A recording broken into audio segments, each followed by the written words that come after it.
this retreat, we will be reflecting upon the past and looking at the future with someone here with us today who needs absolutely no introduction to any of us. We have the pleasure of Dr. Saurabh Srivastava with us today. He not only has he been the beacon and the torchbearer of TiE, especially TiE Delhi and TiE all over India, but also of the entire startup entrepreneurship ecosystem in India. These are the people who have actually and gone to build this flourishing ecosystem that we see today. And therefore, who better than them to take this session where we'll, like I mentioned, we'll reflect upon the past and look at the vision that we have for TiE and also for the entrepreneurship ecosystem going forward. So I won't take any more time, and I will leave this to Dr. Srivastava and all of us. This is going to be something really special. Over to Dr. Srivastava. A big round of applause, please.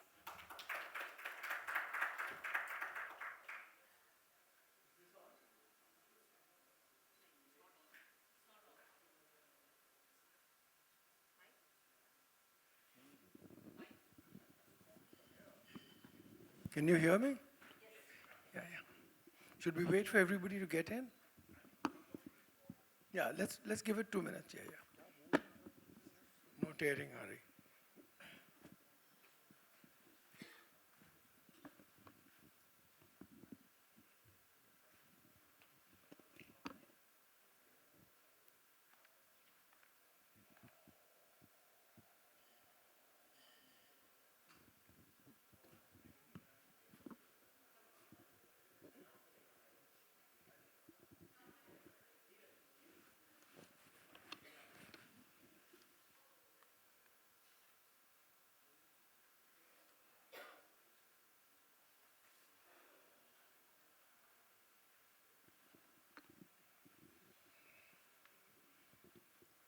Looks like everybody is still digesting all those pearls of wisdom from Rajan. There's somebody who really gets excited and really passionate. So it's always fun. So I thought today, what I'd do is share a little bit about, with all of you, on how did TiE happen, why did it happen, and what has that meant for me in terms of my involvement, whether it's learning or giving or whatever. And in many ways, what does that, going forward, what should TiE Delhi be about? What's the opportunity for us? So the kind of different related subjects. So let me start with how TiE happened, and in a sense, how did I get involved? So let me take you back a little bit to the 80s. And at that time, there was the first startup industry was beginning to happen, which was IT services. And really that got going because of MNCs. See, all the MNCs wanted to come and sell their hardware here. IBM, Burroughs, Perry, Data General, all of them. But India was a socialist country. Computers created unemployment. That was the view. So nobody wanted to buy anything. So all these companies, by and large, were losing money. But one of the things they had to do was to build software locally to be able to sell their equipment. So they started to hire Indian engineers to do that.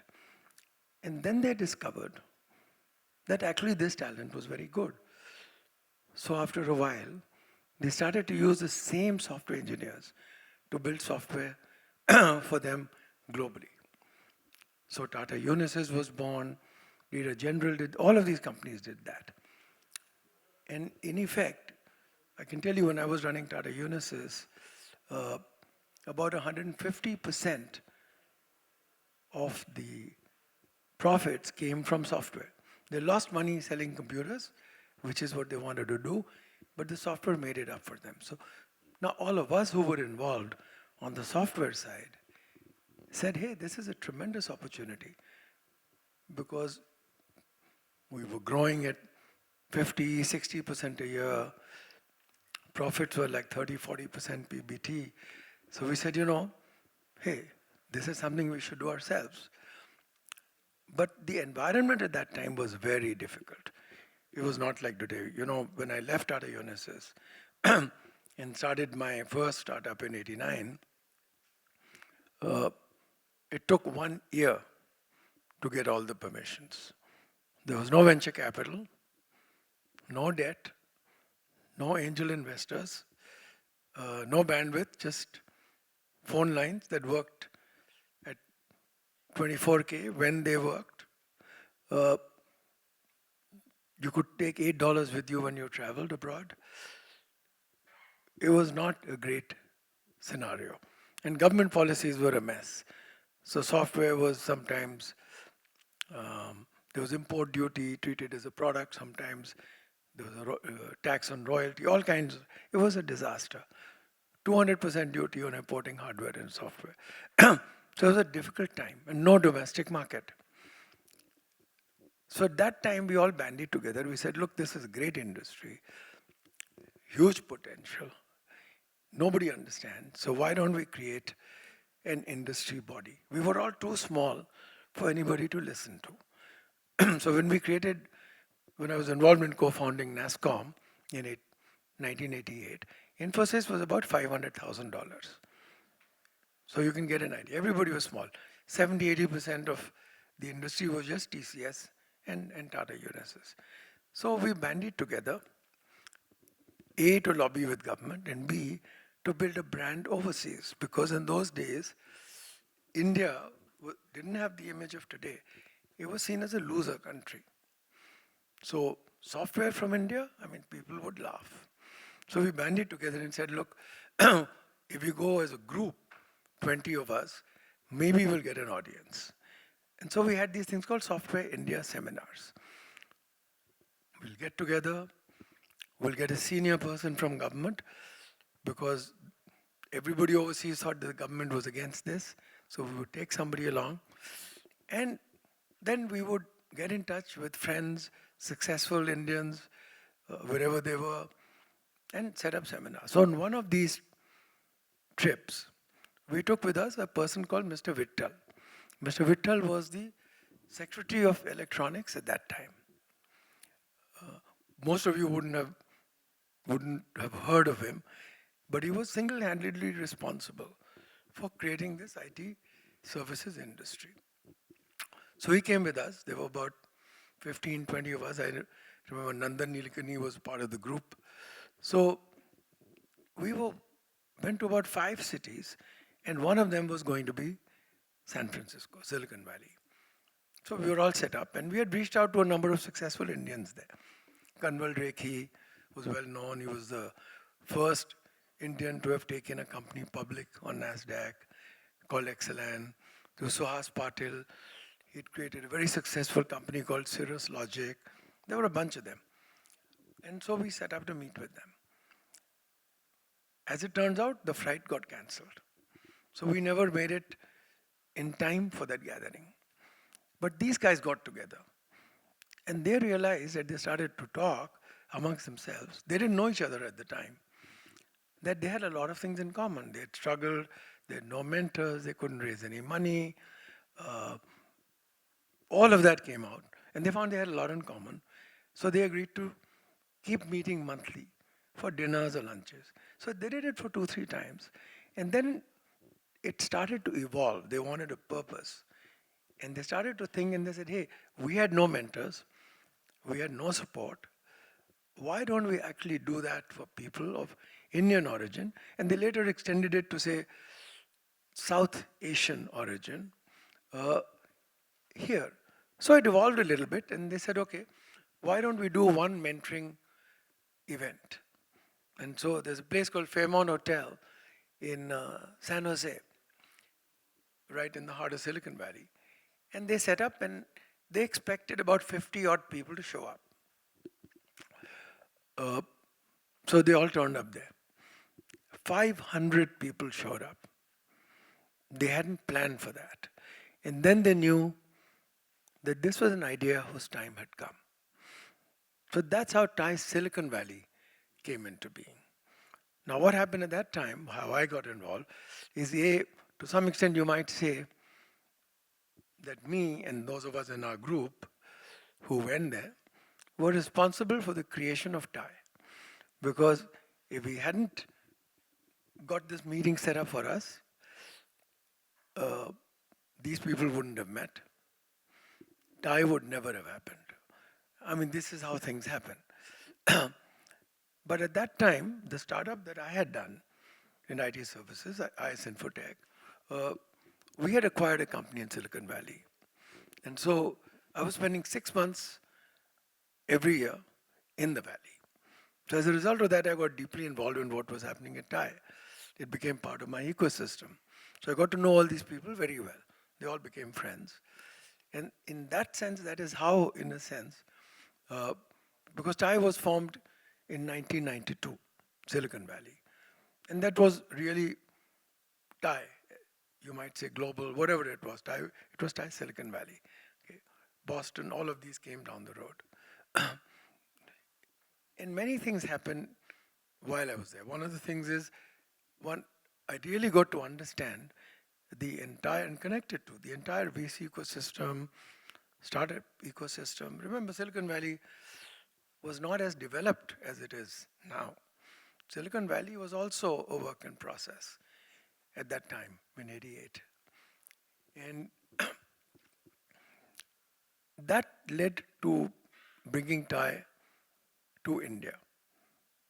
Now that happened in 1998, about 5 or 6 years after TiE had been formed. And uh,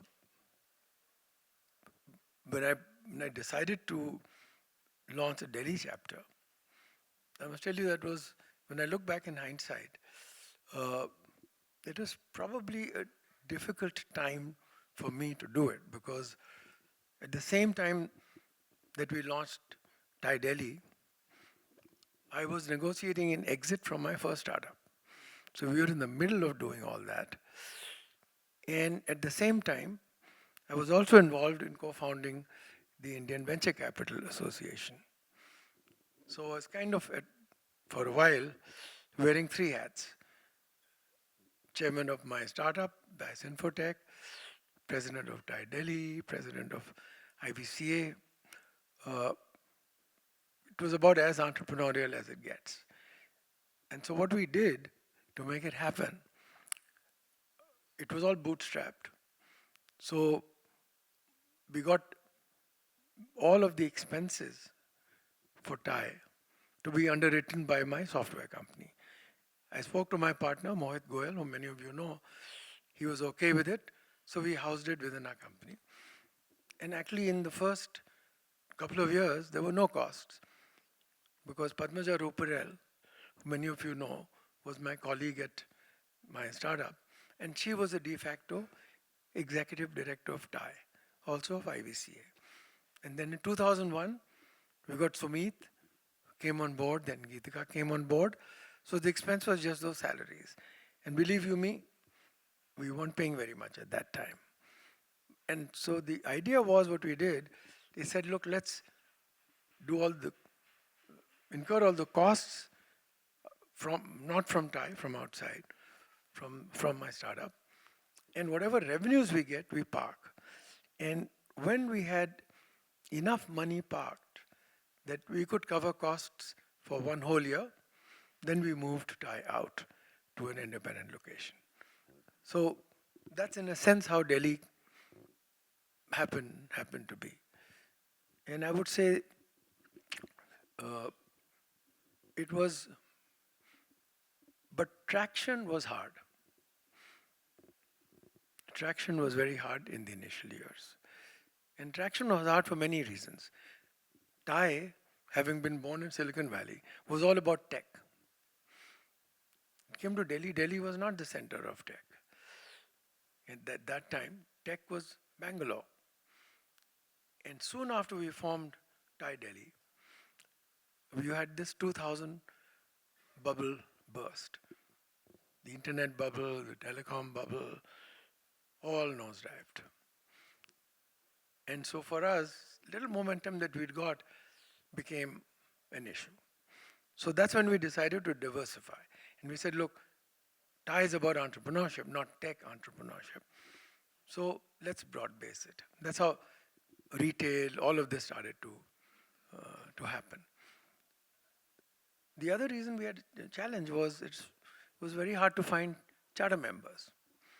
Because remember, this was a time when not enough entrepreneurs had been successful already or done exits or got capital. Most people who had got even near it were people mostly from IT services, like me or a few others. But otherwise, it hadn't gotten going. Uh, and so, where would you find people who'd been there, done that, as we say? Hard to find. But of course, we were lucky. So we'll talk about some of that. That was the second problem. The third problem that we had was uh, how do we get sponsorships? Because we weren't known, we weren't a brand at that time. And anyway, entrepreneurship was kind of not the thing to do at that time. In 2000, 2001, it wasn't the big thing on everybody's agenda. So we said, okay, what do we do? And most of us didn't have highly developed brands at that time. I mean, some of us who were from the IT service industry had some name recognition. I mean, I had some because, I'd founded and chaired NASCOM or IVCA, I'd done an exit. So there was recognition of that. Incidentally, the exit part is very interesting. So when I did my first exit, which was in 98, 99, I got two kinds of calls. One set of people called me and said, "Oh, Saurabh, we had no idea you were in trouble. You should have called us, maybe we could have helped." And when I said, "Hey, we're not in trouble, we're growing at 60% a year, 30% profit before tax," they said, "Why on earth would you sell?" Today is different. People who exit are heroes and all the rest. Not back in 99 and 2000. Second set of people who called me said, "Hey, Saurabh, we thought you were running a small software development business. We had no idea it was so valuable." Because they were all more attuned to manufacturing businesses and all the rest of it. One of my closest friends, one of the biggest manufacturers of TV picture tubes, colleague from IIT Kanpur, he called me up and he said, "Saurabh, hey, I had no clue. How could you guys be worth that much? You've got nothing. You got no real estate, nothing. I mean, what have you guys got? Just a bunch of people writing code?" Two kinds of things. But anyway, so it was hard. We didn't have big brands. Sanjeev Bikhchandani, Deep Kalra, very big brands today. At that time, it was early stage. They were just starting to get going. So what we did is we said, okay, we leverage the Silicon Valley guys. Because in those days, they were well known. And so we got, and they helped. So Kanwal Rekhi, Suhas Patel, Sabir Bhatti, all those guys. So we'd call them, they would come, and we would do a lot of events around that. And we would do a TiECon every year. And then at our TiECon, we had sessions with Atal Bihari Vajpayee, we had breakfast at his house. Then we had a big session at Rashtrapati Bhavan, where when President was Dr. Abdul Kalam, he hosted us and shocked all the guys who were visiting from overseas by saying, "First, can I do a PowerPoint presentation?" So in the middle of Rashtrapati Bhavan, we had that. So we leveraged all of that to create a brand and actually started to have some impact. In fact, the telecom revolution, to some extent, you could say TiE had a hand in it. Because we had a meeting with the Telecom Commission. We talked to them saying, look, we can help. And this we meant more people from Silicon Valley. And they said, no, no, no, we're doing about one telephone. I think in that time was like for 1,000 Indians. And we have a plan next 10 years, we're going to get to 15, 20 per 1,000. This was in 99. And we said to them, why would you not go faster? They said, no, no, it takes a lot of resources. We said, okay, why not just bring in AT&T or somebody else? They said, no, no, no, but they'll lose money because there's no demand. Now, the classic thing about product market fit, why was there no demand? Because if you applied, it would take you 15, 20 years to get one. So why would people bother? So there was no demand for that service, right? And they said they'll lose money. And we said, look, but it's not your money. These are big boys. They know what they're doing. If they lose money, they lose money. That was the thinking at that time. Kanwal came out and gave an interview to a newspaper, and big thing all over the press at that time was DOT hatao, desh bachao. Now, we got a lot of negative issues with that, but it again helped our brand. We were on the front page as TiE. So we did a lot of things, and telecom policy did change. And forget 15 phones per 1,000. We have more than one phone per person today in India. So things changed. And that is what in some ways got TiE going in India. I think a couple of other things also helped. If you look at what worked for us in TiE in Delhi. One of the things that worked is many things I learned in co-founding NASCOM came in very useful. So one of them was that I'm not saying it's easy to build a company. I mean, I've done a couple myself. It's not that it's easy. But building an institution is a lot harder because in a company, at least you know where the buck stops. You know, somebody holds a maximum share, somebody is the CEO, you may consult, but you know how the authorities and all that flow. But when you're building an institution, how do you get everybody aligned to an idea? In a company, you can do that and get great people to be part of your team or be co-founders because you can use stock to do it. I mean, you still have to also make sure they're empowered, but you have to use stock. Now, in an institution, you can't actually do that. So, in some way, you have to make sure that you really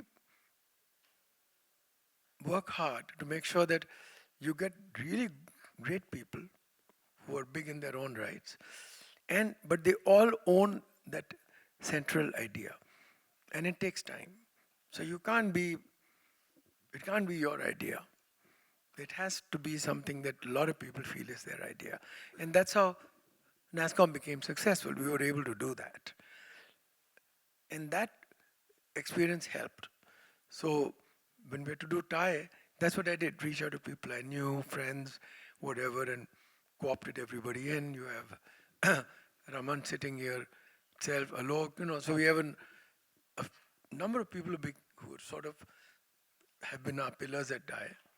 And we've been very successful getting very good people on the board as president. So Raman, Alok, Sanjeev, Rajan, Deep, Geeta. I mean, there were a lot of people who've been pillars of TiE. And I think if I look at one of the reasons why TiE Delhi has kind of worked is that I think, we have a phenomenal board, very high-minded, no pettiness, no politics,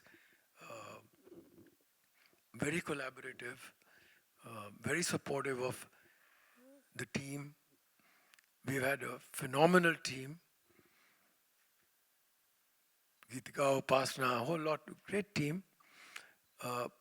We worked with the board seriously empowering the team. That was a big learning from NASCOM. For the first 3 years or 4 years of NASCOM, we didn't get anywhere. We used to be broke. We had no money. We did an event at Taj Mansingh in Delhi. Took us 3 years to pay it off. We were in real trouble. And then we said, no, no, this isn't the way to run it. Then came in Devang, and we really empowered him. And that changed everything. And so there was one learning to say, look, part-timers, you can't run an organization. You have to leave it to people who do it. And we've been very fortunate. We easily have the best secretary, the best management team in all of the TiE world. And that's one of the reasons they've been doing so well. The second learning that was very helpful that we did in NASCOM, which we did here, create a governing council. And the governing council were people who had been past presidents or key people at TiE. So we could keep changing the board, but people would transition to the governing council. And so there was continuity. So, and people would stay engaged. So if you look today, Rajan, all these people I have continue to be deeply engaged with TiE at Delhi, even though they're not president. If you look at most other chapters, they have waxed and waned. So there have been times when they've been here, and then there have been changes and they've gone here. And very few of them have board members or presidents from before as engaged as they have been in Delhi. So there's been a continuity in many ways, and it's made it easier for the secretariat to work. So I think that's been, I would say, one of the other reasons that we've had success. And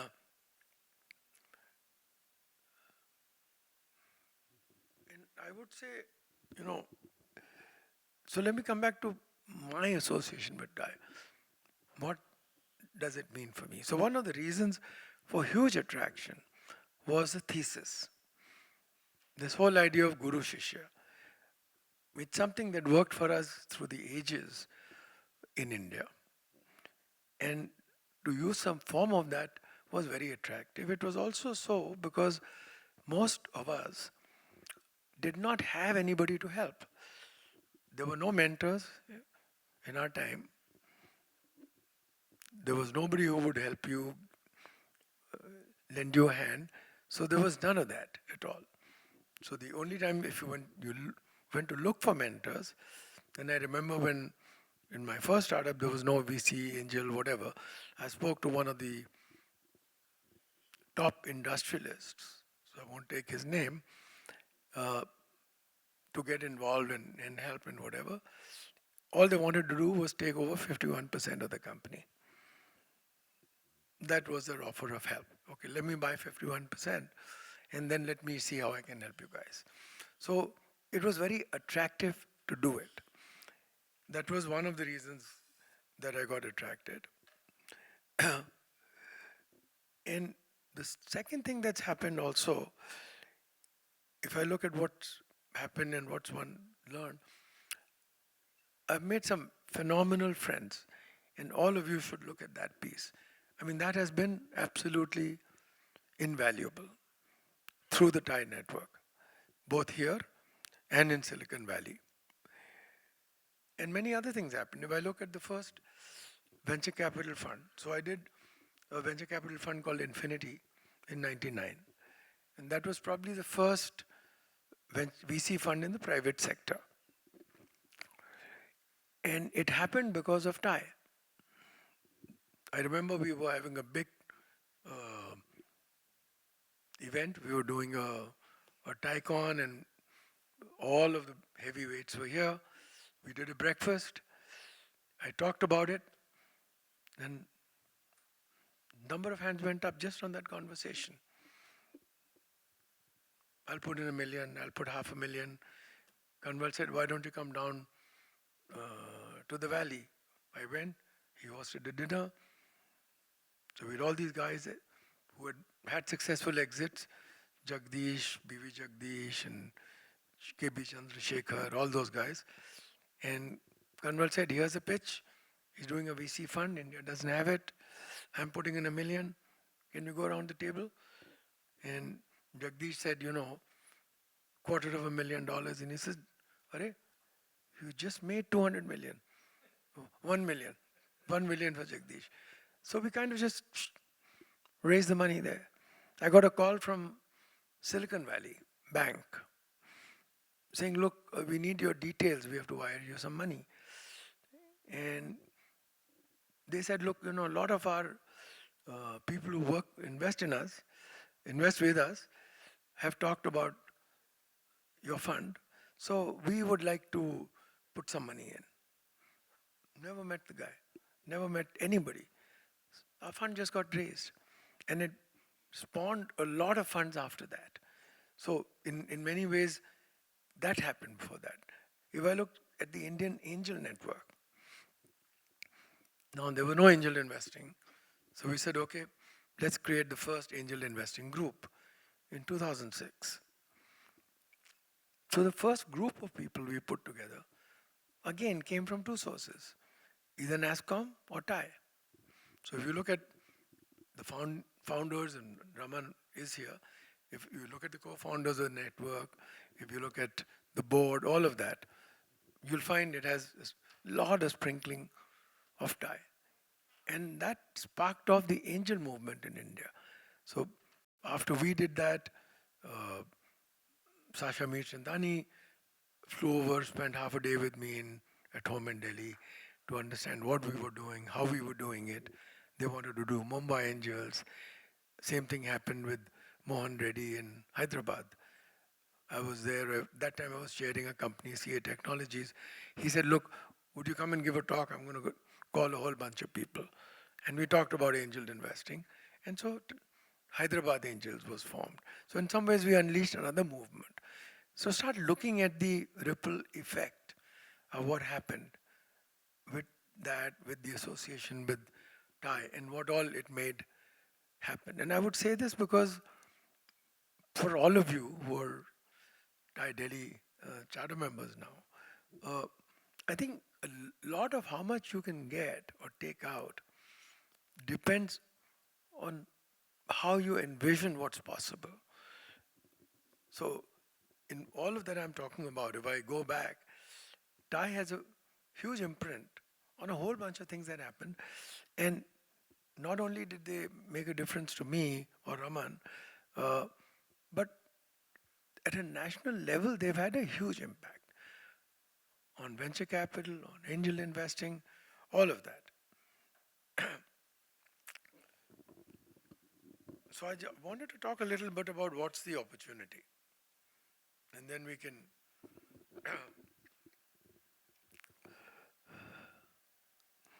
So there's a reason why TiE is my main vehicle for giving back. I mean, for me, as for many of us, if you look at the TiE philosophy, is look, it's entrepreneurship that's given us what we have. That's given us most of the success, has given us most of the wealth. So to give back would be to create more entrepreneurs. And there's a reason why I say that is because, to my mind, in any country that's successful, at the end of the day, entrepreneurs are behind it. So you look at the US, you look at Israel, it's startups that create jobs, they create economic growth, they create employment, and they bring in innovation. So why is Europe not continuing to reinvent itself? They don't have those people doing that.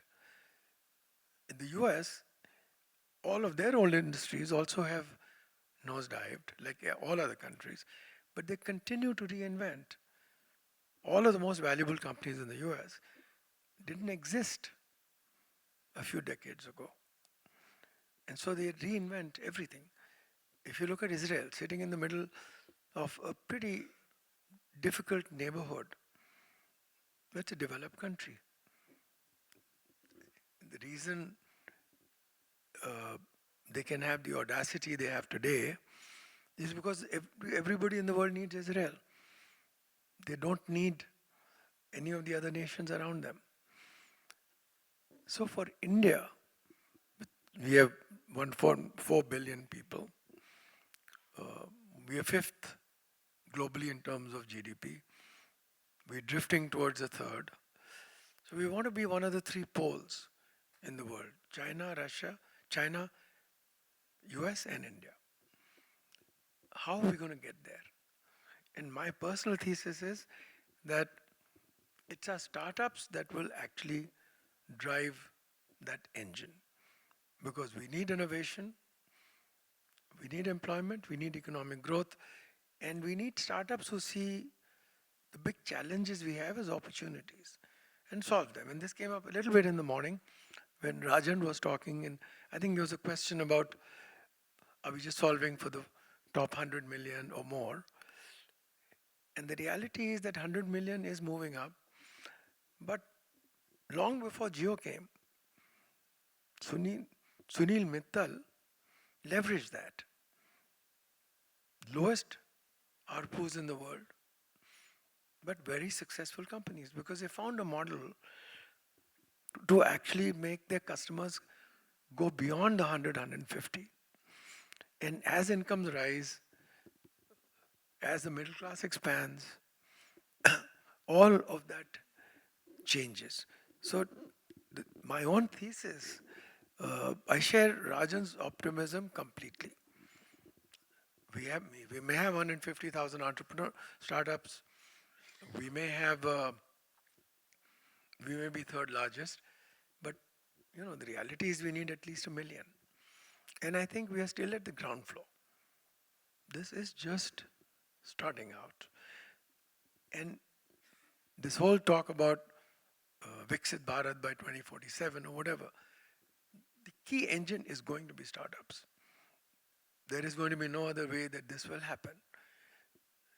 And I'll tell you many other reasons. See, when we were starting out doing my thing, or when Raman did his first company, things are very difficult. There was no government support, the policies didn't work for you, there was no capital, there was no brand recognition, none of that was there. But if you look today, what you have, firstly, you have huge government support. And it's not just policies and whatever. You have funds that have been created. When I raised Infinity, the first VC fund, 100% of the money came from abroad. The Indian Angel Network Fund that we did, zero from abroad, all local. Because now there's close to 10 billion of domestic capital that's going into venture capital and industry.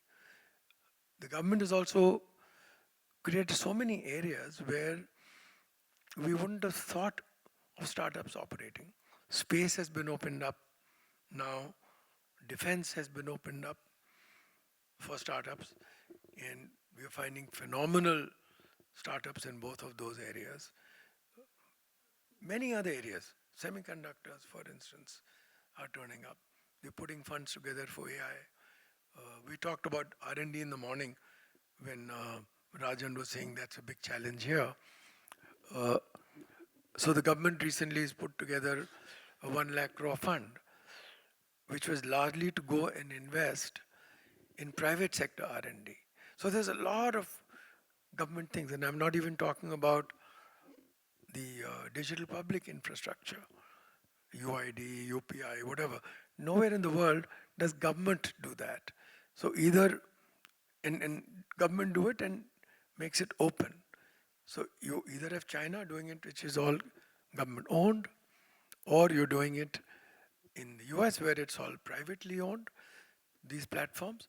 Only here do you have these, and they again spur, all of PhonePe or Paytm, whatever happen, because you have this baseline infrastructure done. So the government is doing a lot of stuff. Second, as I mentioned today, you're getting, when I founded Infinity, total capital coming in venture capital was $500,000. Now it's averaging 20 billion.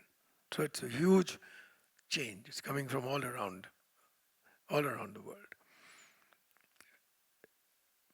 In terms of and Rajan talked about some of that, but just let me add. See, we have a growing middle class, but it's not just that. In general, affordability is going up. So if you can get your product market fit right in terms of performance and price, I mean, I think one of I think Jeff Immelt used to say that uh, if you get 80% of the functionality at 20% of the price, the market explodes. So in India, if you tune it right, Rajan gave you some examples. There are loads of them where you can create a market because one advantage we have is we have scale. So scale allows you to do many of these things. And if you do it, then in some ways, you have startups in the US that are catering to the top 100 million. You can have startups here that are catering to the next, you know, 7 billion, 8 billion, whatever. There's a huge, absolutely huge opportunity which we haven't even uh, figured out here. So I think that's another one that. Then you look at the quality of founders. So I can tell you when we did Infinity in '99, uh, we got lucky. There just weren't enough good founders. We got lucky because we got India Bulls and we got Avendus, we got some great founders and some good companies.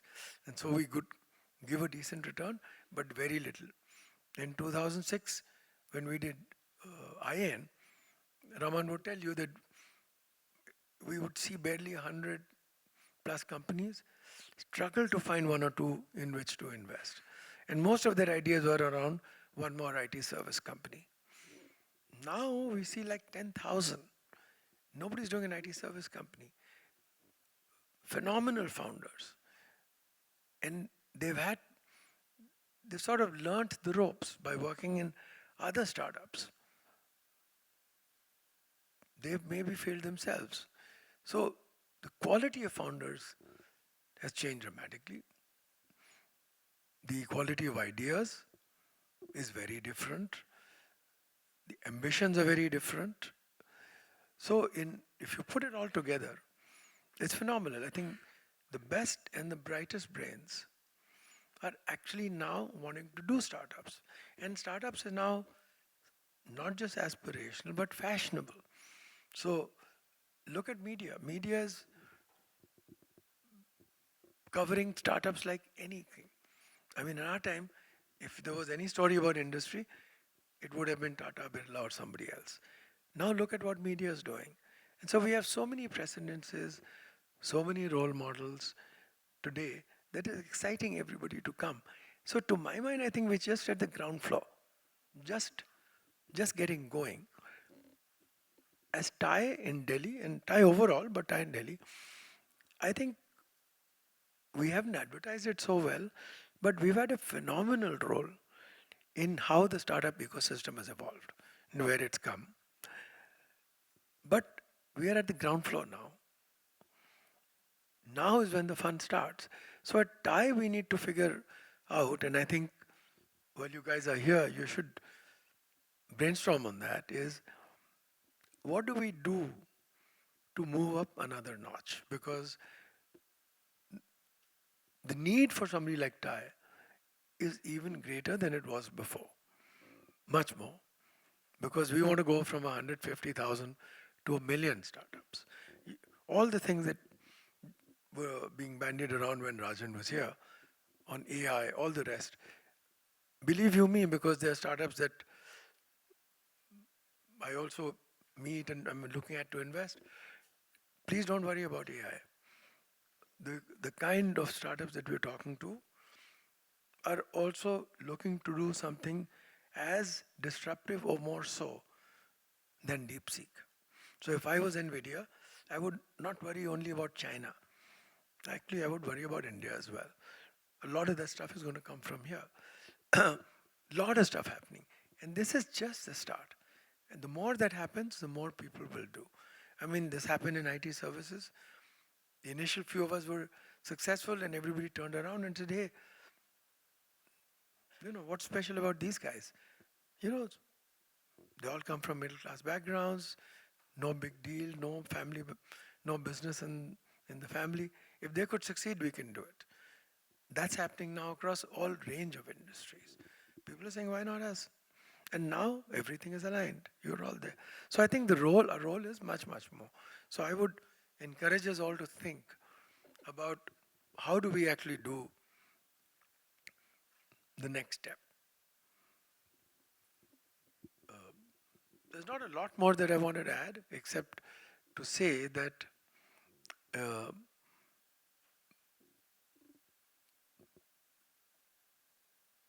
to me, in the coming years, probably the most exciting place for startups is going to be India. And whatever changes that are happening geopolitically, they favor us because China is not trusted anymore. Europe has sort of given up the ghost. It's kind of a digital colony of the US.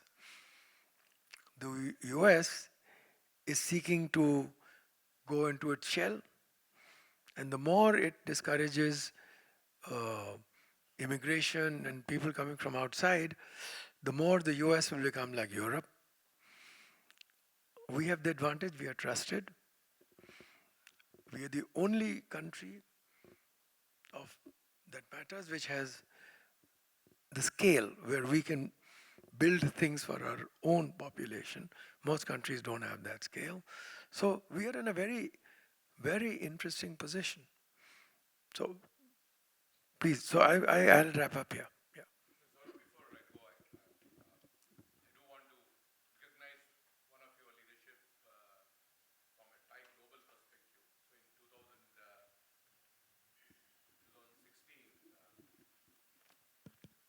So in 2016, when we started or envisioned the TiE Global Summit, you were the first one to come forward and take up the TiE Global Summit. And today, we are 9 editions down and one of the strongest properties for TiE Global. And as you always been the pillar of TiE, and I think that helped the TiE Global shore up the resources. And today, the global secretariat has grown, and we have 5 global programs we've been able to share. So I just wanted to formally thank you for your leadership. And not just the TiE Delhi, I think you were you are fully responsible for the 5 other chapters, right? Um, um, Including Hyderabad, because of the NASCOM, so Bombay, Hyderabad, Chennai, and Bangalore. So total 5 of those chapters you are directly responsible for coming up in India and making the TiE a very strong component in the Indian ecosystem. And now you're seeing the magic what is happening across all the things. So No, that's very kind of you, Murli. I'm not sure I had that much impact. But you did, of course, do one of the most successful TiE global summits. And I will tell you all that one of the big learnings was the creation of TiE Global. And I was deeply embedded in that process because TiE Silicon Valley was, in effect, TiE Global. They were the fountain. And then everybody said, hey, if you're going to have 50 chapters, then they, there should be a global organization.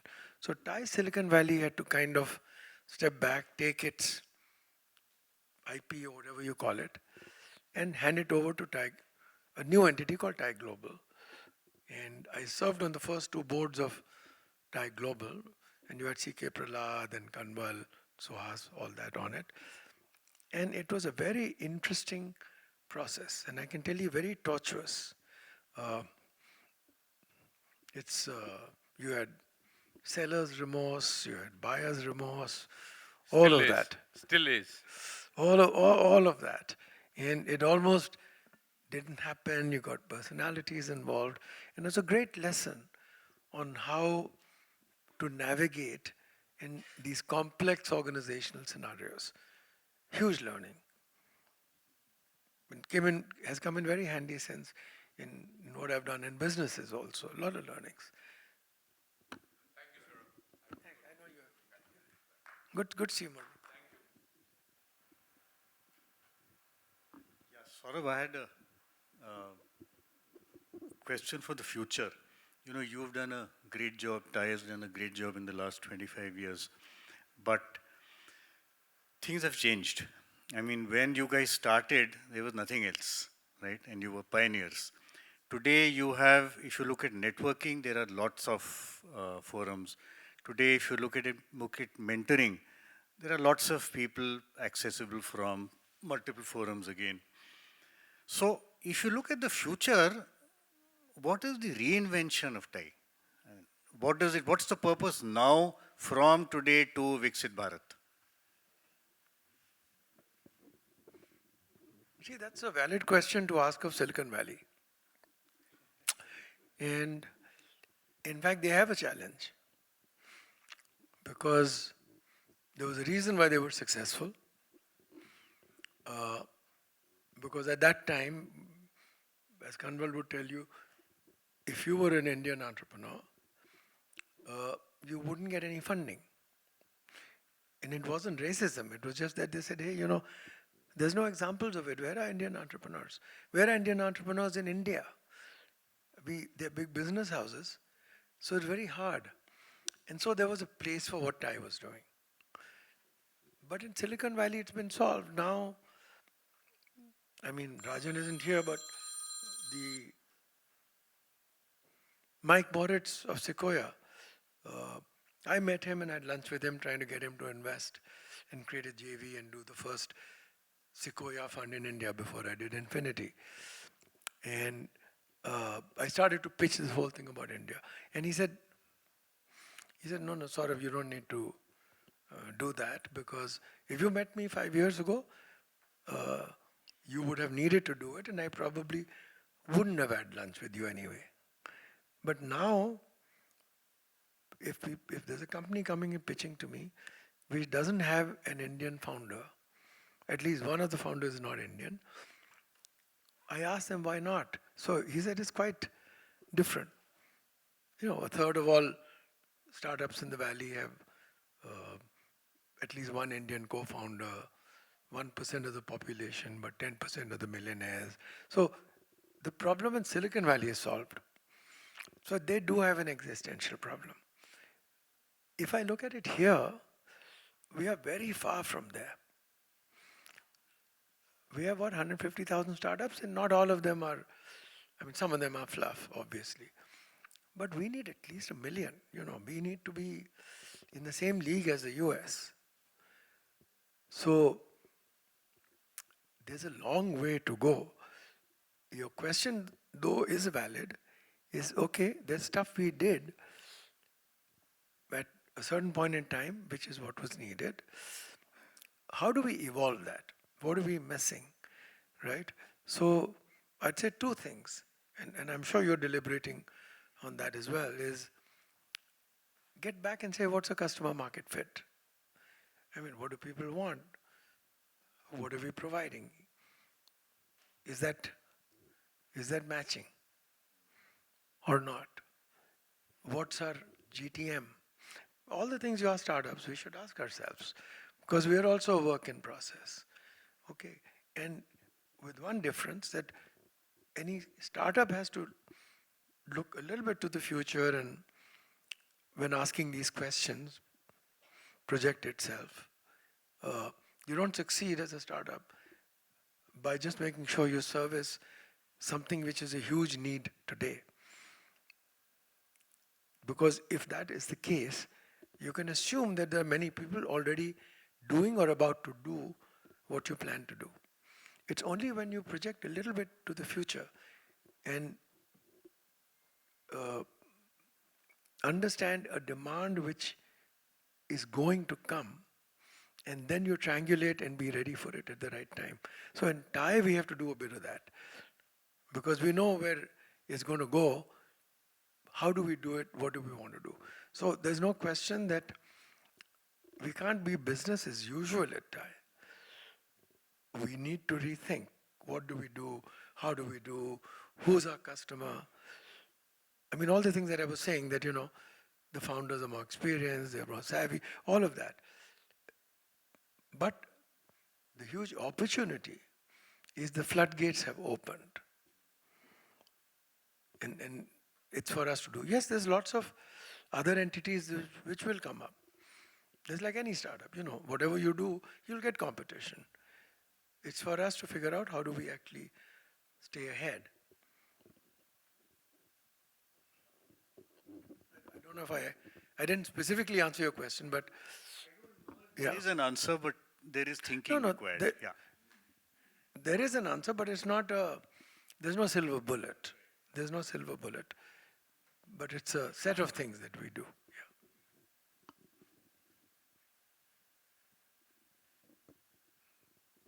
Yeah. Right. Anybody else? Anything, it doesn't have to be about just what I spoke. But I thought I would mention this because I've lived the whole 9 yards with TiE. Most of you may or may not have been aware of, what happened and why it happened and what.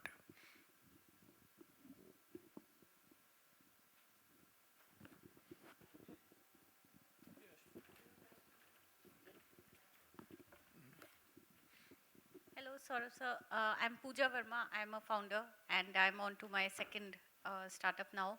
My question is, you did mention about maybe 20, 30 years ago how challenging it was to work with the government, get those permissions, and we read it in the Infosys story also on how it took them a really long time. Uh, for what I'm now getting into, I have been chasing the government for some licenses and permissions, and it's been a really long time. They still don't have a separate sort of counter where they can deal with startups. So we are stack ranked with everyone else who might be extremely huge, and we're still trying to make our way. What's your area? Uh, so we are coming up with a programmatic algorithm to show ads on the screens placed on top of a taxi or at the back of an auto rickshaw, where pin code wise ads will be shown like it is shown on Google. On a similar way, advertisers can bid for certain pin codes like a cybercity area or others, or a residential area will be different. And ads will be shown on over, let's say, 1 lakh screens around the city. All we need is, as per the state laws and the central road transport laws and all, we just need permission from each state. Now, there's no one place we can go to. Within the state also, there are like multiple bodies, and we are going round and round and trying to make our way 1 inch at a time. But we've not seen any consideration to being a startup, and therefore maybe just dealing with us with that sort of yeah, I mean that's one place where we're stuck, and it somehow sounds like what was 30 years ago, while I know it must have been a lot tougher then. No. I think a lot has changed, but not everything has changed. So I think there are areas where if there's no precedence, then they're probably struggling to figure out how to do it. And I mean, we are considered one of the most difficult places to do business. That ranking of ours hasn't particularly improved much. It has become a lot easier in different ways. I can go into the details of what you're doing and see if I can give you any inputs. That would be great. But one of the things to remember is, if something's very difficult to do, I mean, if there's something for which the market potential is huge, but it looks like it's very difficult to do it, it's probably a great opportunity, because when you crack it, then you have a bit of a moat. Yes. So when I did my first software company, even though all my connections were in the US, I did not choose the US, I chose UK. Because it was more difficult to get in, more difficult to get visas, all of the rest of it. And so I knew everybody was focused on the US. And if I wanted to be in the top 3 within 3 or 4 years, no way I would do it in the US. Right. But UK was a possibility, and it worked. So it's a mixed bag, but yeah, I think it is some of those things where you are, they're challenges because it hasn't happened before. But I'm sure there is a solution for it. Okay, sure. Is there any way TiE can maybe help us with government-related, I was working with Google, and then for the last 11 years running my first startup, so never worked with the government. We've only heard that it's an impossible thing to do. Is there any way we could get an, We can talk about it offline. yeah, okay, sure. No, so just because obviously you've been the champion of champions as far as charter members are also concerned, and we have charter members in the room today, just wanted a few words from you for the charter members to help them uh, think again, once again, as to what is the best way for them to give as well as get value from TiE as charter members. So, so one is, I think the reason you should be here is because you think there's something you can give. And believe you me, you have. Doesn't matter who we are and what we've done. There's an experience we've had. There's some things we've learned. And please believe that the youngsters who are trying to come up first time, they can do with that. How much you take away depends on how deeply you engage. I mean, I give you an example that I may have thought I've mentored lots of people, but there's lots of mentoring I got in return. So even today, Raman and I sit and we look at these dozens and hundreds or whatever of people who pitch to us, and we probably add some value. But hey, listen, there's a lot that we learn from each one of those that pitch to us, because they're different sectors. This is a group that's been focusing on that and nothing else for the last year or two. And in 45 minutes of a pitch, you are also getting gyan.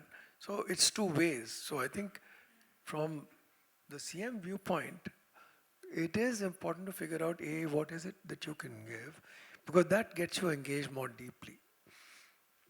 And what you get out of it, almost certainly beyond the network, and the network is a very important piece, is also links and connections. I mean, I met Sanjeev and Deep met me only through TiE. Okay, and they were raising money at the time.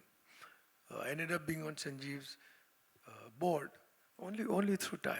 So a lot of things will happen. It depends on how deeply you want to engage and what you want to take away. So I don't know if I'm answering it more specifically, but it's a broader issue, because they're all different pieces of the ecosystem. Ideas, funding, potential partners if you want to do something. All of that is hanging around in TiE, which is of interest to you, both from a viewpoint of something you want to do and something that you want to take away. So if you're clear and focused, you would get a lot out of it.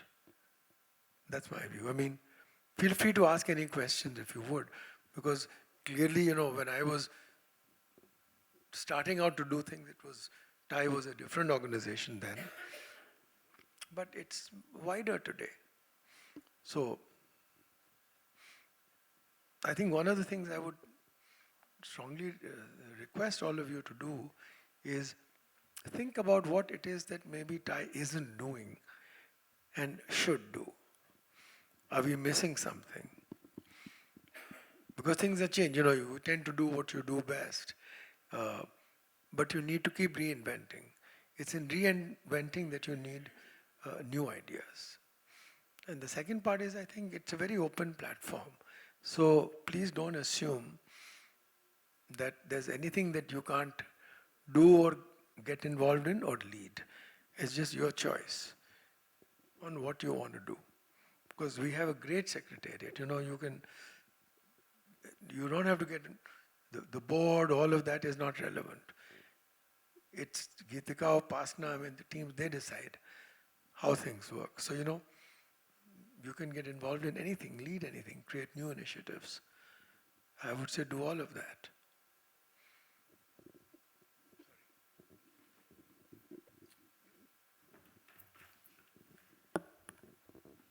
Thank you very much, Dr. Srivastava. I think, as always, you guide us and you lead us, and we hope for this to carry on forever. This is wonderful, but we will have to end sometime, and therefore we bring this discussion right now to the end, but we are all here again today. So we will talk to all charter members, we'll be in touch. We've spoken with some people. So we are here to get your inputs, like Dr. Srivastava mentioned. We would love to hear from you. So thank you very much. Here is, I would like to invite Alok on the stage to, thank you, Alok. Usha, just a token of affection for Dr. Srivastava. This is from our gifting partners, Beast Life and Pool. Pool is one of the, Ankit is one of the startup founders that has been guided and mentored by Dr. Srivastava himself.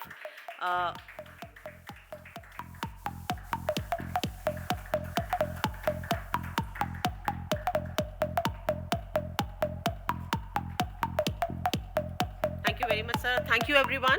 We will now break and we will meet again later in the late afternoon, early evening. Till then, everybody can sort of take a breather, but like I said, we are all here to meet and stay connected. Thank you very much.